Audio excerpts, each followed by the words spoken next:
A boy named Sammy approaches a church, his shirt stained with blood and a broken guitar in his hands.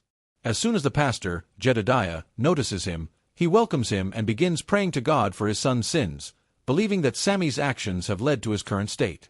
The scene then flashes back to the day before. We are shown a cotton plantation, where Sammy and his family work. He gazes at the sunset over the fields, dreams in his eyes, longing to grow up and live a different kind of life. After this, we are introduced to two brothers, Smoke and Stack, returning to their hometown of Clarksdale, Mississippi, after spending time in Chicago, Illinois. They had amassed a considerable sum of money working for the mob in Chicago and made a deal with a local Clarksdale landowner named Hogwood to purchase an abandoned sawmill and turn it into a juke joint.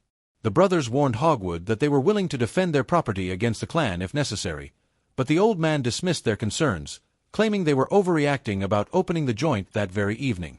Next, the twins visited their uncle Jedediah and recruited his son, Sammy, to play guitar at the joint. Although Jedediah did not approve, Sammy agreed, promising to return for Sunday service the next morning. During the journey, Sammy asked the brothers about life in Chicago. They told him it was the same as Mississippi, just with taller buildings. This disappointed Sammy, who had long held high hopes for the city. At the end of the trip, the trio retrieved a truck full of Irish beer and Italian wine, which they had stolen and hidden before meeting Sammy. This moment shows that the brothers had already committed the sin of taking from others. Smoke expressed his wish to open the joint the following week, citing the need for preparation. Stack, however, insisted it must open that very night, arguing that such a beautiful day was perfect for gathering people and enjoying music. Smoke agreed and suggested they split tasks to save time.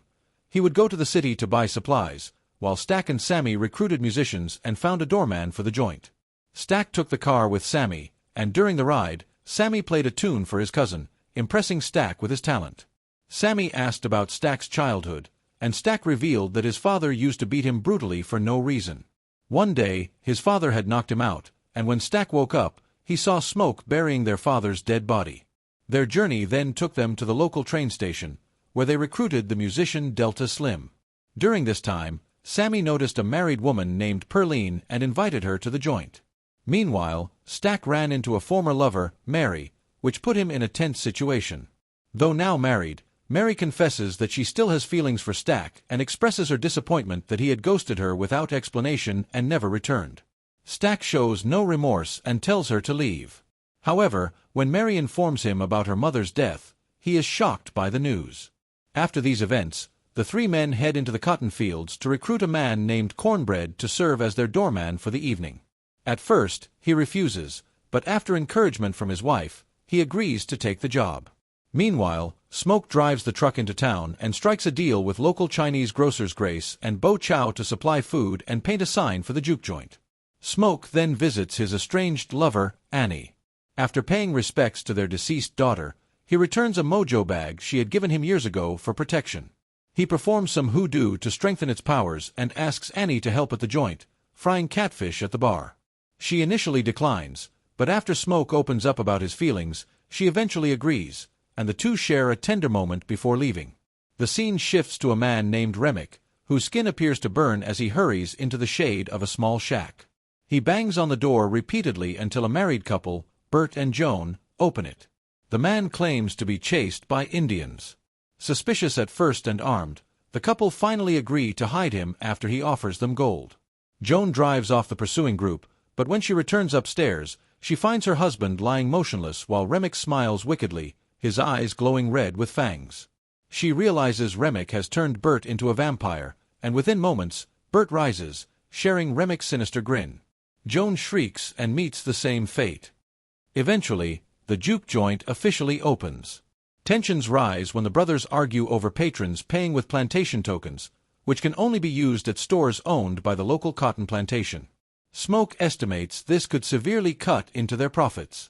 Guests arrive, and Perline also shows up, bringing a smile to Sammy's face. The joint comes alive with music, drinks, and dancing. Things become tense when Mary arrives. Stack orders her to leave, but she refuses, insisting she wants to be with her family and friends. Sammy, hoping to impress Perline, performs a song with Slim. Their music is so full of life that it seems to transcend time, touching every soul in the joint. Following the performance, Remick, Bert, and Joan arrive at the front door, claiming they want to play music for the crowd and are willing to pay. Smoke suspects trouble and refuses them entry, revealing that vampires cannot enter a property unless invited. After the performance, Sammy and Pearline lock themselves in a room and make love. Stack, hearing moaning, realizes what is happening but does not disturb them. The scene cuts to Smoke confiding in Stack about their financial problems. Buying the sawmill has left them in a tight spot, and he warns they will run out of cash in 2 months unless the joint succeeds. Stack later confides in Mary, who wants to help.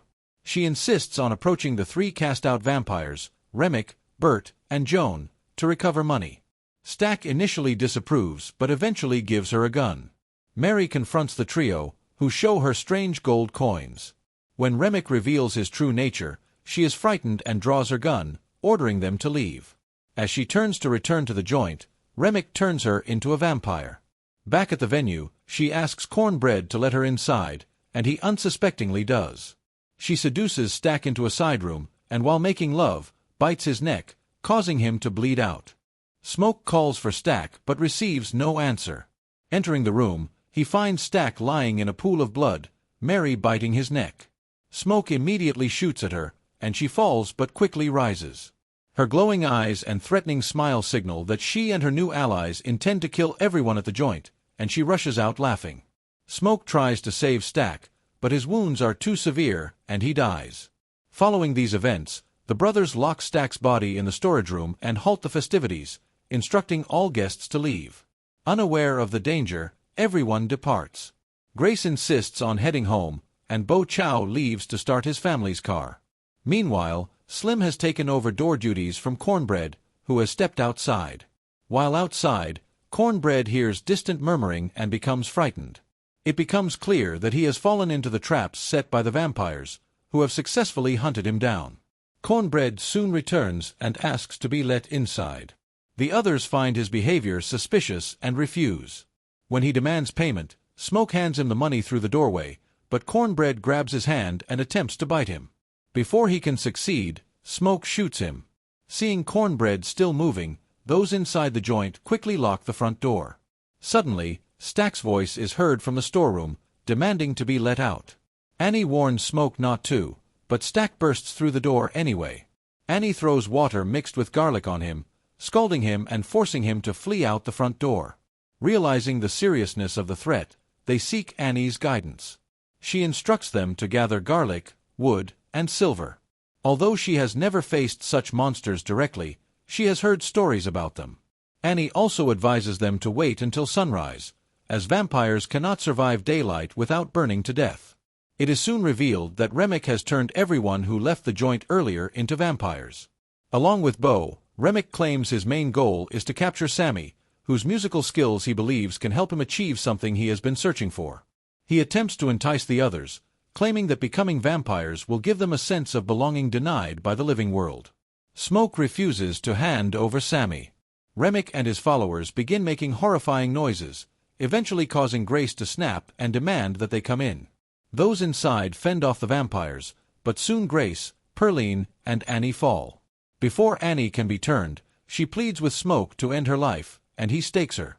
In a valiant act, Slim sacrifices himself so Smoke can escape with Sammy, only for the two to be confronted by Remick and Stack. Smoke battles his brother while Remick pursues Sammy outside, attempting to turn him. Sammy fights back and smashes his guitar over Remick's head, the silver part cutting into him. The attack causes all other vampires to scream in pain, revealing a shared physical connection. Meanwhile, Smoke continues battling Stack. Though Stack is a vampire, Smoke's military experience allows him to outmaneuver his brother and hold a wooden stake near his heart. Just as Remick is about to kill Sammy, Smoke stakes him, causing Remick to vanish in a pillar of flame. Sammy and Smoke survive until dawn, watching the remaining vampires burn. Smoke gives Sammy his brother's car and instructs him to leave town. He then retrieves equipment from his truck, knowing that Hogwood, the local clan leader, and his followers will likely arrive. Smoke arms himself with a machine gun and prepares for their arrival. His hunch proves correct. Hogwood appears with several men intending to cause trouble. Smoke ambushes them, wiping out the attackers, but is fatally shot in the standoff. Before dying, He sees Annie and their baby one last time. Meanwhile, Sammy returns to his family's church. Seeing his bloodied and battered state, his father urges him to abandon his love of the blues. Sammy instead drives off in the brother's car, clutching the remnants of his guitar. Time passes, and Sammy becomes a famous blues musician. In 1992, during a performance in Chicago, Sammy is visited by Stack and Mary. Stack reveals that Smoke spared him after he promised not to harm Sammy. He and Mary had escaped the Juke joint before sunrise all those years ago.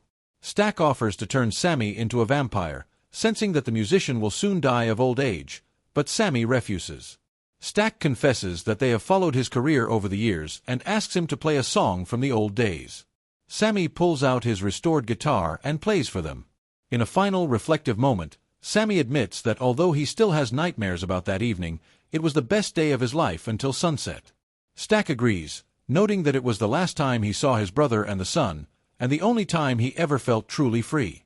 Don't forget to subscribe and turn on the notification bell for more exciting videos like this.